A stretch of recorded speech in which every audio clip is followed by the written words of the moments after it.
Мен Қазақстан Республикасының азаматы Абуин Қаныш Жанғасұлы.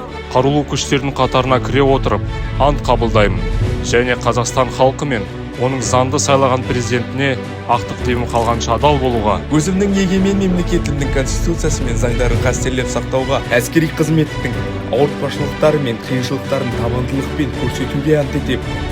Мен өз отаным тәуелсіз Қазақстан мемлекеттік мүддерінің ержүрек әрі батыл қорғаушысы болуға ант етемін. ант етемін.